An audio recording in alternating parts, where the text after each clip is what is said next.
ఆర్థిక శాఖ ఉన్నత అధికారులతో కలిసి రాష్ట్రపతి భవన్ కి వెళ్లారు ఆర్థిక మంత్రి నిర్మలా సీతారామన్. కొద్దిసేపటి క్రితం ఆర్థిక శాఖ ఆఫీసులో అధికారులతో భేటీ అయ్యారు. తర్వాత రాష్ట్రపతి భవన్ కి బయలుదేరారు. అక్కడ 9:30కి రాష్ట్రపతి ద్రౌపది ముర్ముతో భేటీ కానున్నారు. లోక్సభలో బడ్జెట్ ప్రవేశపెట్టడానికి ప్రెసిడెంట్ పర్మిషన్ తీసుకున్నారు నిర్మలా. అక్కడి నుంచి ఉదయం 10 గంటలకు కొత్త పార్లమెంటు భవనానికి చేరుకుంటారు. పార్లమెంట్లో కేంద్ర కేబినెట్ భేటీ కానుంది. ఓటాన్ అకౌంట్ బడ్జెట్ కి కేంద్ర కేబినెట్ ఆమోదం తెలుపుతుంది. ఆ తర్వాత ఉదయం 11 గంటలకు ఆర్థిక మంత్రి లోక్సభలో ఓటాన్ అకౌంట్ బడ్జెట్ ప్రవేశపెడతారు. బడ్జెట్లో నిధుల కేటాయింపులు సహా సమగ్ర బడ్జెట్ స్వరూపాన్ని వివరించనున్నారు నిర్మలా సీతారామన్.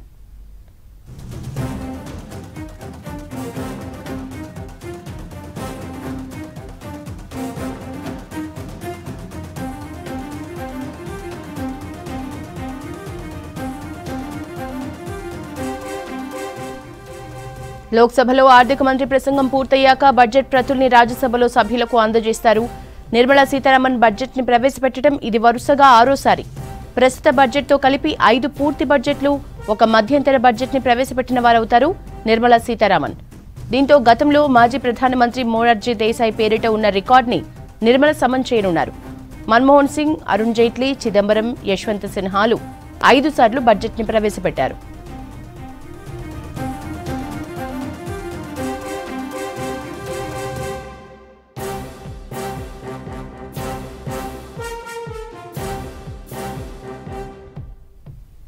ఓటాన్ అకౌంట్ బడ్జెట్లో అద్భుత ప్రకటనలు ఆశించవద్దని ఇప్పటికే ఆర్థిక మంత్రి విస్పష్టంగా చెప్పారు. మధ్యంతర బడ్జెట్లో ప్రకటించే నూతన పథకాల అమలు బాధ్యత కొత్త ప్రభుత్వానికి ఉంటుంది. రాబోయే లోక్సభ ఎన్నికల్లో గెలుపే లక్ష్యంగా మధ్యంతర బడ్జెట్లోనూ కొన్ని తాయిలాలు ప్రకటించే అవకాశం ఉంది. అలాగే 2023-24 ఏడాది బడ్జెట్ తరహాలో ఈసారి కూడా ట్యాక్స్ స్లాబ్స్ ని కొనసాగిస్తారా లేక మారుస్తారా అనే దానిపై చర్చ జరుగుతోంది.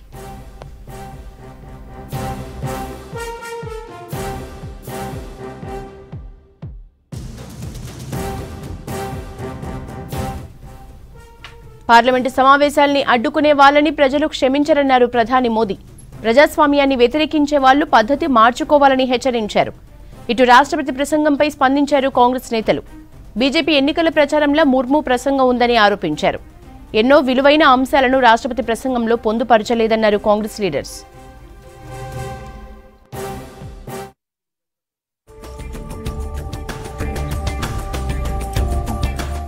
దేశం కొత్త శిఖరాలకు చేరుతోందన్నారు ప్రధాని నరేంద్ర మోదీ. బడ్జెట్ సెషన్స్ ప్రారంభం కంటే ముందు మోదీ మాట్లాడారు. వచ్చే లోక్సభ ఎన్నికల తర్వాత పూర్తిస్థాయి బడ్జెట్ ఉంటుందని చెప్పారు. పార్లమెంట్ సమావేశాలను అడ్డుకునే వారిని ప్రజలు క్షమించబోరన్నారు ప్రధాని. ప్రజాస్వామ్యానికి వ్యతిరేకంగా వ్యవహరించే వాళ్లు పద్ధతి మార్చుకోవాలని సూచించారు. लोकतंत्र प्रेमी सभी लोग इस व्यवहार की सराहना करते होंगे, लेकिन जिन्होंने सिर्फ और सिर्फ नकारात्मकता, हुड़दंग, शरारतपूर्ण व्यवहार ये जो किया होगा उनको शायद ही कोई याद करे.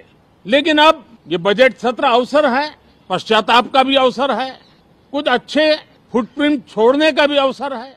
శాంతి పరిరక్షణలో మహిళలు కీలకంగా మారుతున్నారని చెప్పారు మోదీ.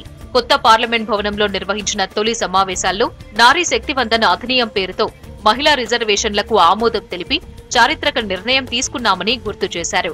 జనవరి 26న కర్తవ్య పథ్లో నారీ శక్తిని ప్రపంచానికి చాటి చెప్పామన్నారు.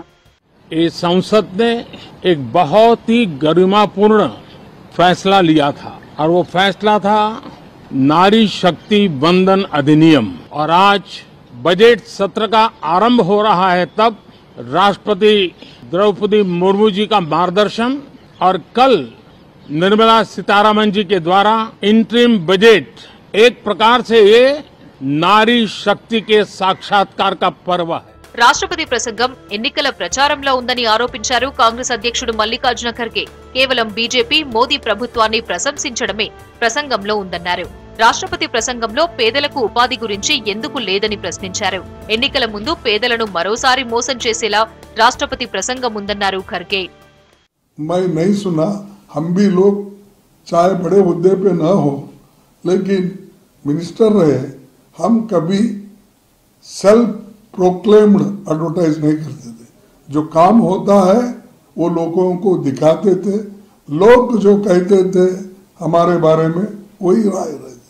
लेकिन यहाँ तो हर चीज खुद प्राइम मिनिस्टर एडवर्टाइजमेंट करते हैं, थ्रू राष्ट्रपति उनका एडवर्टाइजमेंट होता है। ఎన్నికల ప్రచారం కోసమే రాష్ట్రపతి ప్రసంగాన్ని తయారు చేశారని విమర్శించారు కాంగ్రెస్ ఎంపీ శశి థరూర్. అనేక ముఖ్యమైన విషయాలను రాష్ట్రపతి ప్రసంగంలో ప్రస్తావించలేదన్నారు. పూర్తిగా ఏకపక్ష ప్రసంగంలా తాము భావిస్తున్నామన్నారు Tharoor. A one-sided narrative that leaves out a number of important omissions, which I believe will ultimately be what the people will have to think about when they go to vote in the Lok Sabha election. ఎన్నికల కోసం రాష్ట్రపతి చేత ప్రచారం చేయించాల్సిన అవసరం బీజేపీకి లేదన్నారు కేంద్ర మంత్రి కిషన్ రెడ్డి. భారత్ ఎలా ముందుకెళ్లాలనేదే రాష్ట్రపతి ప్రసంగంలో ప్రస్తావించామని చెప్పారు. రాష్ట్రపతి ప్రసంగం అన్ని వర్గాలను ఉద్దేశించి ఉందన్నారు మంత్రులు. इस जो संबोधन है ये आज एक नया भारत का, एक अमृत भारत का रास्ता अपना है भारत आज सबके सामने राष्ट्रपति जी ने उनके संबोधन में देश के जनता के सामने रखे हैं। विपक्ष का काम है विरोध करना। आज जिस ढंग से महामहिम राष्ट्रपति महोदय का जो भाषण हुआ, पूरे देश का विकास, चाहे युवा हो, छात्र हो, नौजवान हो, किसान हो, महिला हो, सभी लोगों के हित की बात की गई है. ఉభయ సభల్లో ఓట్ ఆన్ అకౌంట్ బడ్జెట్ ప్రవేశపెట్టనుంది కేంద్రం. సార్వత్రిక ఎన్నికలకు ముందు మోదీ ప్రభుత్వం ప్రవేశపెట్టనున్న మధ్యంతర బడ్జెట్ పైనే అందరి దృష్టి ఉంది. ముఖ్యంగా పీఎం కిసాన్, ఆయుష్మాన్ భారత్, సూర్యోదయ యోజన వంటి పథకాల గురించి, పన్నులు, చమురు, వంట గ్యాస్ ధరల తగ్గింపు వంటి అంశాలపై ప్రజలంతా ఎదురు చూస్తున్నారు. ఉదయం 11 గంటలకు ఉభయ సభల్లో బడ్జెట్ ప్రవేశపెట్టనున్నారు కేంద్ర ఆర్థిక మంత్రి నిర్మలా సీతారామన్. ఫైనాన్స్ అధికారులతో నిర్మలా సీతారామన్ భేటీ అయ్యారు. ఈ సందర్భంగా ఆఫీసర్స్ తో కలిసి గ్రూప్ ఫోటో దిగారు. 17వ పార్లమెంట్లో ఇది చివరి బడ్జెట్. ఎన్నికల తర్వాత ఏర్పడ్డ ప్రభుత్వం పూర్తి స్థాయి బడ్జెట్ ప్రవేశపెట్టనుంది. దీంతో ఫైనాన్స్ అధికారులతో నిర్మల చివరిసారి సమావేశమైంది.